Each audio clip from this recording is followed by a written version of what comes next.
about the future, that they had graduated for so many years and do not have jobs. So I've always been thinking, how can I leverage the skills and the expertise and the advantages that I've been dealt with to help these people? Because at the end of the day, I come from that community as well. And so I spent my time at Harvard focusing excessively on youth unemployment. All my papers and entrepreneurship projects were about youth unemployment.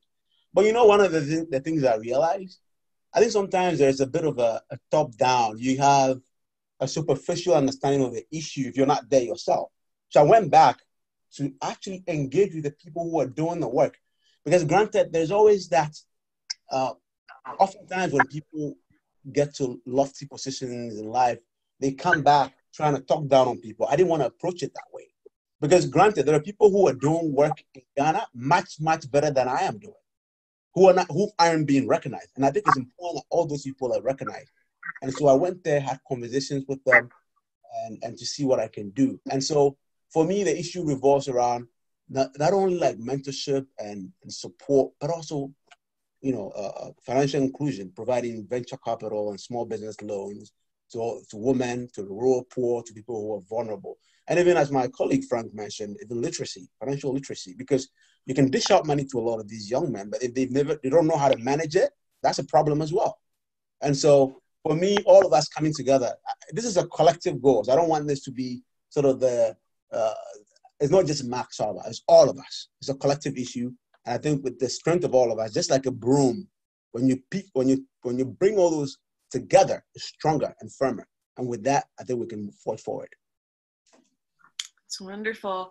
So Franck, I just want to direct it toward you now even. So I know that you do a lot of work with cybersecurity. So in your opinion, like how have you been able to help harness entrepreneurship potential with the line of work that you're in? So basically, with cybersecurity, what we're trying to do today with entrepreneurship is just to tell these young people, and not so young as well, that there's a lot of risks around what you're doing today.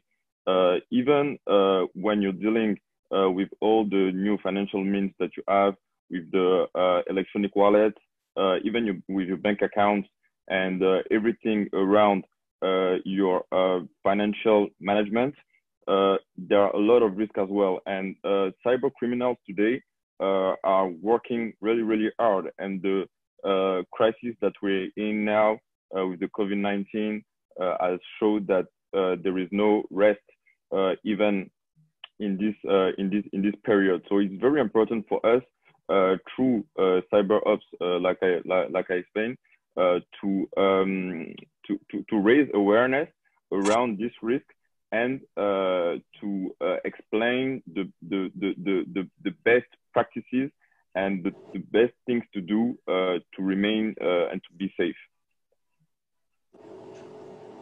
So Hawa, I know that you've been working in rural Uganda.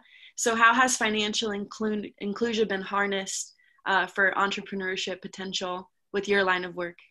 Yes, so we work in northern Uganda. Just to give also a background of northern Uganda, it's an area that has been, I would say, affected by civil war for years. And this is also a reason why we've been also focusing on this area, knowing that I would say the story is pretty particular. The way we approach and support entrepreneurs is definitely by provide them like basic skills in entrepreneurship. So understanding like what is marketing, understanding what is teamwork, and also like, and definitely the one of the most important is financial literacy. Understanding that, okay, like it's not because you're going to receive money that it's going to, I would say, develop your organization, but it's also definitely by knowing how you can manage it and how you can control it. So yeah, that's to summarize, that's how we do it. And also another element is we support them like with grants, and we've realized that the ones who are, I would say, sustaining the most are the ones who were like, I would say, taking more into account those financial literacy concepts that they've been learning. Wonderful. Thank you for sharing.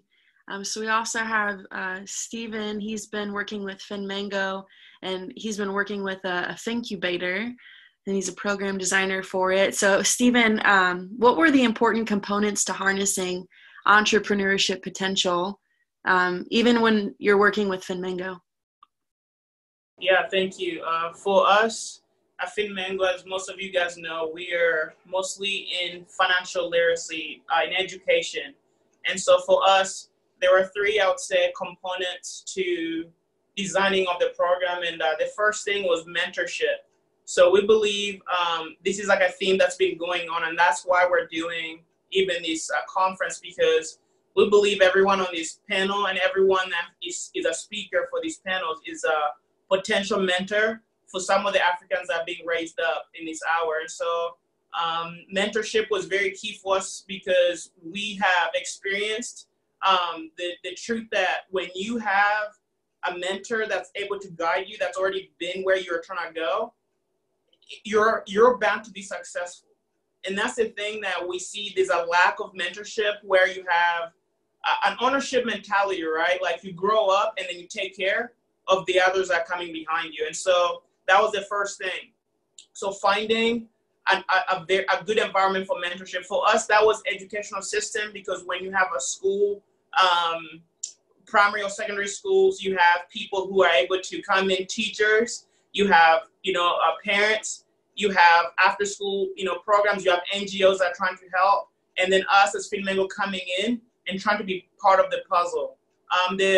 The second thing was education. So we had to design financial, literacy curriculum. As most of you know, most children, most educational institutions do not teach financial literacy to primary school students or secondary school students. And not just in Africa, but in America, that is something that different people, even some of the speakers from the US side, have been fighting for years, is trying to make that a normal part of curriculum, that you don't have to go to college at your 18, 19, 20 years old to learn about savings, lending, everything, balancing a simple checkbook. And so we are trying to teach those things at primary levels and secondary school level. And so that was the same component, education, financial literacy education. And then the last part, as you guys know, you can't really, unless they practice, right? So funding was our last part. And as you guys know, in Africa, some of you who have lived there, or, I know some of our people who are listening have not been to Africa, have never visited, but there's this thing where we will, so when there's a wedding, we do crowdfunding. And it's something that Benjamin Fernandez talked about earlier, is that what if as Africans we came together and actually crowdfunded for entrepreneurship opportunities for our friends, and just as we do for weddings and other things like that. That's such a normal part of our culture as Africans. When one of our friends is going to get married as youth, we come together, we form a committee, you're gonna do this, you're gonna do this. And so we wanted to find a system that would actually help some of these youth work together. So we made people talk about, so everyone in our programs, designing a program, we made sure that they were in teams of 3 to 5 people, because we didn't want a want me only mentality. We wanted them to work together as Africans. Hey, you're gonna have a team of 5 people. One person's gonna do this, one person's gonna do this. You're gonna deviate responsibilities. There's gonna be transparency in the finances. And then we taught them that when you're coming to borrow some of the money that as FinMango we're going to help you get, you have to give us something. So we did not just give a handout. We told them, if you're going to raise, right, let's say you have $500 for your, startup as a, secondary school student, as a 12th grade student. We said, hey, raise some money, ask your parents, do some other projects, and then give us a budget, and then tell us how much, we are going to be an investor. At FinMango, we're going to be your, small investor. So you have to pitch an idea, tell us why we should support you. And so we were able to show them and help them to see what the real world is really like. And so that's the simple dynamics of how we were able to design it in order to harness entrepreneurship potential. Thank you. Thank you so much, Stephen. So let's kind of switch gears now as we go. to the topic of ensuring inclusive economic growth. So while focusing on the youth in the low socioeconomic communities in Africa, in your opinion, I'll just open this up to anyone. How do we ensure inclusive economic growth? Let me chip in with what I think policymaking, the role of policymaking in regards to that. And I think, and this is where governments would play a pivotal role in helping us overcome many of these challenges.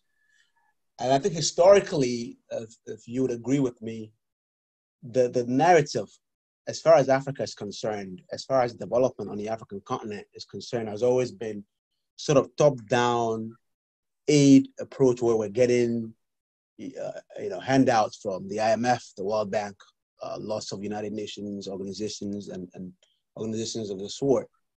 That is not to say that they haven't done a good job in helping palliate many of the challenges our communities and our country and our continent face.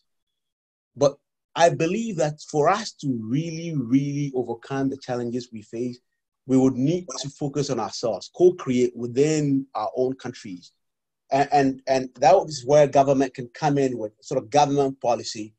If we were focusing on, say, this major issue of youth unemployment and the degree to which our education system has failed us, then we want to focus on how do we revamp or create an education that's tailored to the needs of Africa, within Africa.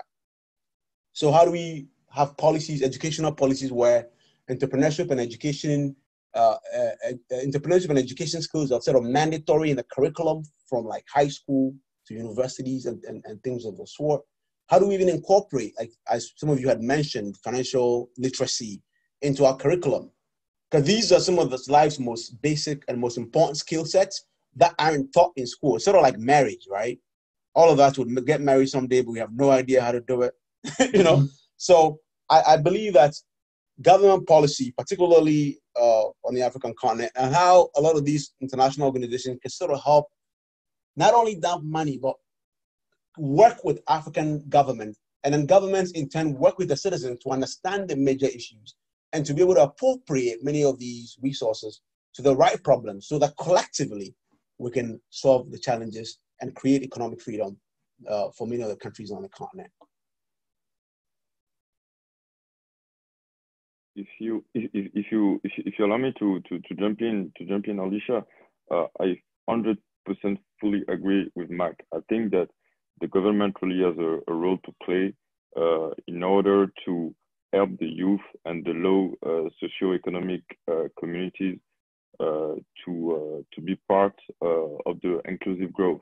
Because at this point in our kind of state, I think that the government really has the power to reach them, and the youth and the low socioeconomic communities are the one struggling the most with how can I say, with employment and to get inserted into the economic growth of the country. And I think that the government, as Max said, really has a key role to play there.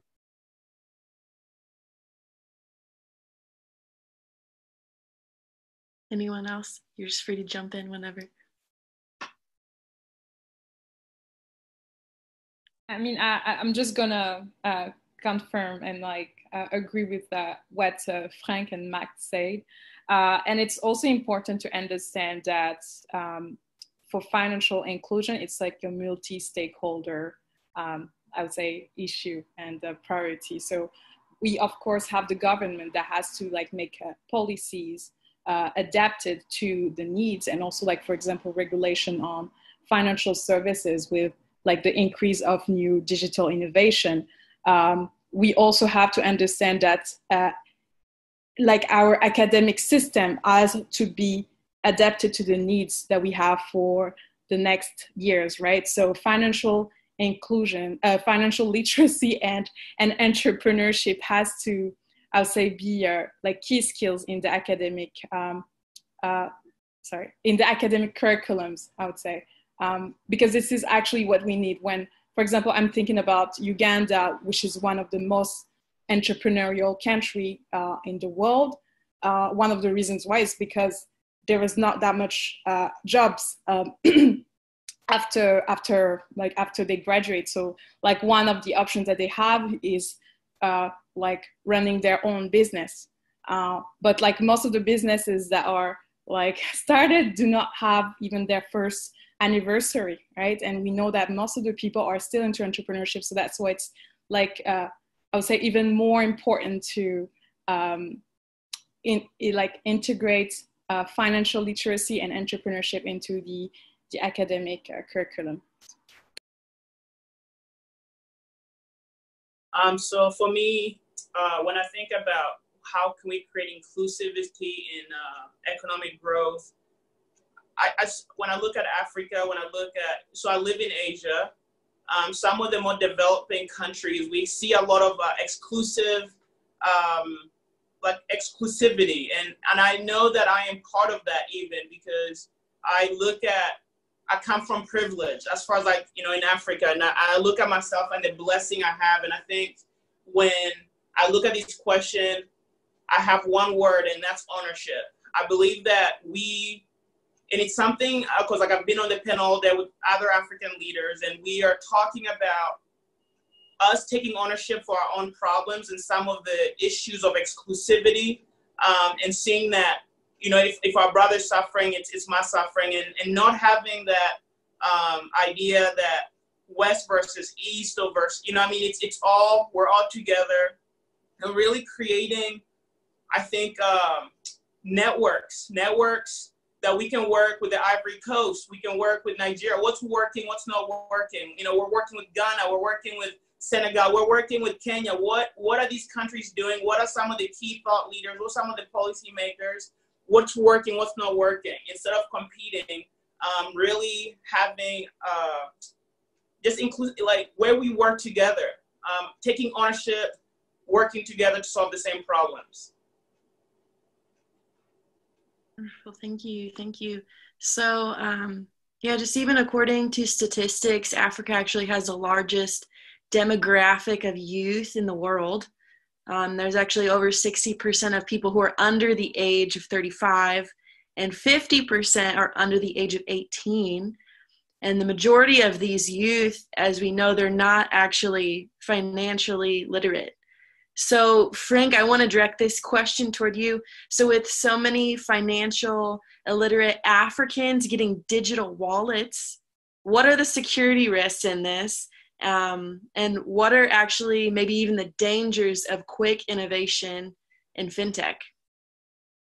Thank you, Alicia, for your question. I think it's a very important question because as of today, there has been a very high use of digital wallets in Africa, which is a great way because it allows people actually to be included in the system. But with this opportunity comes as well some risk, and as you said, security risk. And the problem is that today people are not fully aware of the risk around the means that they are using, and the security risk include cyber criminals that can actually take possession of their money, or they can redirect the payment that can be made through these digital wallets. And I believe that the one of the issues with the fintech companies developing solutions is that maybe sometimes they do not do what we call security by design, which is including security in the basis of the product design that they are doing. So they're basically developing the apps or the solution, and then later on, when they realize that there are some problems or some vulnerabilities, they will try to correct it. But sometimes it's a bit too late because cyber criminals may already have the chance to steal the money or to do other things. So I think that the security risk today are very high, which is the reason why we must, as much as we can, raise awareness around this risk so that people know and use these digital wallets in the safest way possible. Yeah, I think that's so key. That's so important. So Hawa, in your opinion, what should governments be doing to harness the potential for economic growth amongst youth? Or even if you have any responses to what Franck just shared as well. Yeah, so I can just say that digitalization of like financial services has really increased the financial inclusion, as we say. But like as Franck mentioned, is that there are a lot of risks, and like one role of the government in this is really to, as we say in French, garde-fou, so which means like, you know, like, I don't know how to say it in English, but stopping, I would say, I don't know what's the term in English, sorry. Garde-fou. Do you know? Okay. No. So it's about like having a certain control on the innovations that are happening, because like at a certain point, innovation is really important, but sometimes there are some services that might not be, you know, adapted, or that could be kind of like, I would say, traps when people do not necessarily know much about it. About the role also of the government towards like, I'm especially thinking about youth inclusion is, as I mentioned earlier, is to add in the academic curriculum more financial literacy programs and entrepreneurship. But there is also the fact that the people that we do not necessarily hear has to be, like I would say, the foundation of those strategies and policies. So having even more voice to like those people that we do not necessarily hear. So I'm not only thinking about youth, I'm thinking about people in like rural areas or even women. So this is my opinion. Wonderful. So Stephen, any reflections on what Franck or Hawa just said? Or yeah, just even insight on what policies governments can make to harness entrepreneurship potential?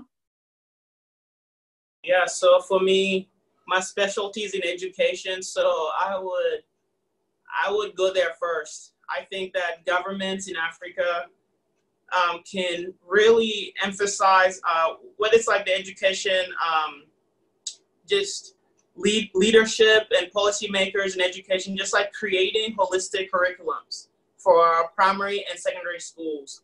And the reason I'm so keen on this, and I won't even focus on any other sectors, is because I believe that what I've seen is we have people who have, I mean, of course, I remember going to school and we have a British system. So it's, I mean, you're just trying to like get to the top, right? It's like the top students and you just brag about it. And really this idea of after school programs or the idea of having practical education that gives people the skills. So when they graduate, they have some of the practical skills.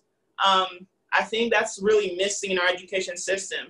And I know that after talking with different educators, after being in the schools, after doing the incubator in schools, I saw that some of the schools have, you know, especially the rich schools, the ones who have the capital, the ones who are doing a lot of work, they have maybe more capability for having the students actually do, you know, experiments.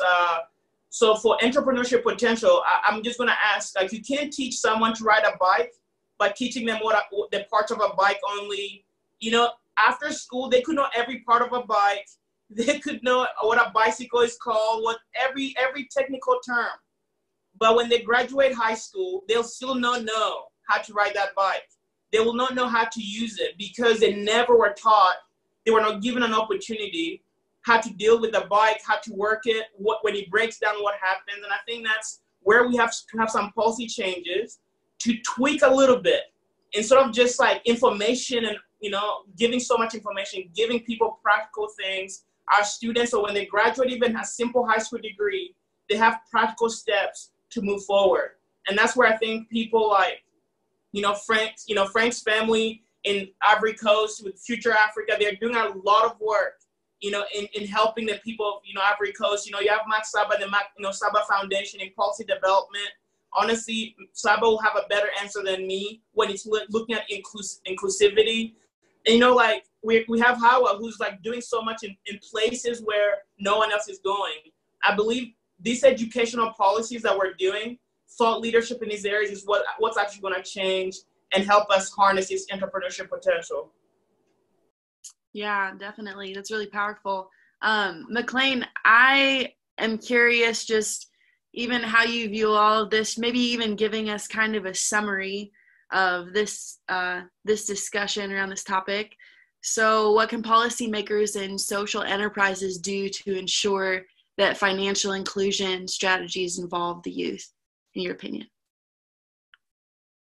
As I said, I think I'd already touched on the whole issue of economic development and sort of the importance of financial inclusion. And I think as of now, I think over the last decade or so, because of mobile, Africa being having the largest mobile penetration in the entire world, we've had the influx of digital financial services like Momo and M-Pesa and many of these others have made it possible for previously inaccessible communities like in the rural areas. Now it can just basically with a text message be able to send money. I remember back in the days in the community in which I lived, when people were traveling to Kumasi or to the cities to buy their produce or to buy wood for their work or whatever it was, you would often have thieves who would stop them on the way, and then they'll take all the money because they travel with cash, large sums of cash. But with mobile money and M-Pesa and many of these others, many of these issues have been solved to some extent. But that being the case, we still have about 66% of Africans who don't have access to affordable financial services. And I think these are all major issues for African governments to think about very deeply, especially if you situate that within the context of COVID-19. And when you think about social distancing and how that has, in many ways, has relegated to the background sort of the insignificance of cash, because the world is gravitating more toward a cashless economy. And you have companies like Cellulant that are playing pivotal roles in that. So policies around even digital finance, which are all very new, cryptocurrency and many of these new technologies would go a long way. And I think these are all opportunities because they're fledgling issues. We haven't really had the opportunity to grapple with them. So we're learning as we're going. But I think over the long pool, I foresee African governments playing a role in doing this, the African Union and many of the international organizations that are playing roles in that to contribute effectively to making sure that we lift the rural poor, we lift women, we lift people who don't have access to affordable financial services, so we can lift all these people from lower classes into middle classes, and then these would over the long pool converge on freeing our countries from poverty and show economic development. Yeah, thank you. Thank you guys all so much. We've just loved having you guys share some wisdom with us.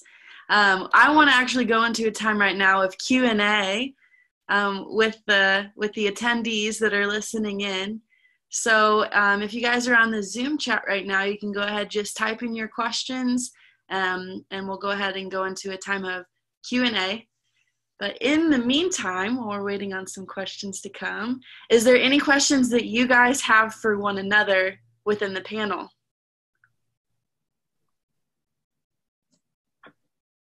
I wanted to hear actually Franck talk about some of the stuff that his family is doing in Ivory Coast. I know that your family is doing a lot with Future Africa. Can you talk a little bit about that? Yes. So thank you very much, Steve, for giving me the opportunity to speak a bit about what we're doing. So basically, what we saw was very simple. Like we said a bit earlier with Mark, there is obviously the need for the government to do some things in order to try to help the youth and the low socio-economic communities, but the government cannot do everything by itself. Like Hawa said, it's a multi-stakeholders problem, and we decided to try to help the best way we could by putting in place this foundation and trying to mobilize our networks in order to raise funds, but also some of our personal funds in order to help children from underprivileged areas to have better access to education. So how did we do it? The first round was to actually find these children. I mean, it's not very difficult, I mean, to do so, but there had to be some kind of logic behind what we're trying to do. So we tried to specifically target those living in areas where the environmental issues were very, very, very bad.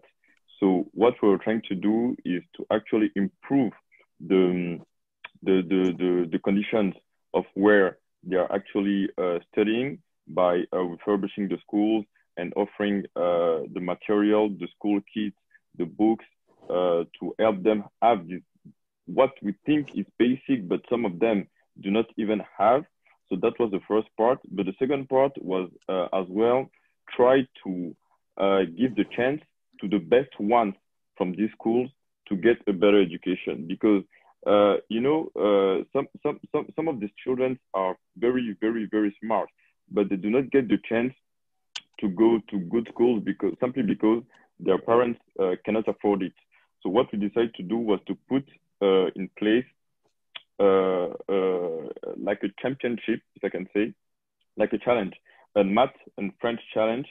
And the best ones, the best students who won it was given a scholarship by us to go to middle school, I mean, to a private school, so that they can get, I mean, the chance to study in better conditions.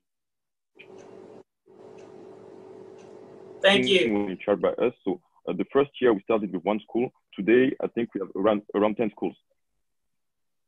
Wow, that's amazing. Thank you so much, bro. Yeah, we have some questions actually that have been sent in on our group here. One from Kenny Johnny from Nigeria. I'll go ahead and read out just his statement, his question. So it says over 50% of Africans are used, and I realized that one of the major challenges is mindset and ideology, the concept of feeling someone owes you. He says, I'm an entrepreneur, started a business 4 years ago with 10,000 and have grown to over 1 million. To feel I get from folks around me is the fact that they get small cash and they just want to spend. They can't do certain things. They blame it on God or other folks. How do we get to the point of real orientation from the concept of youth empowerment to youth investment? I don't need empowerment opportunities. We need investment opportunities. So anyone is welcome to take this question.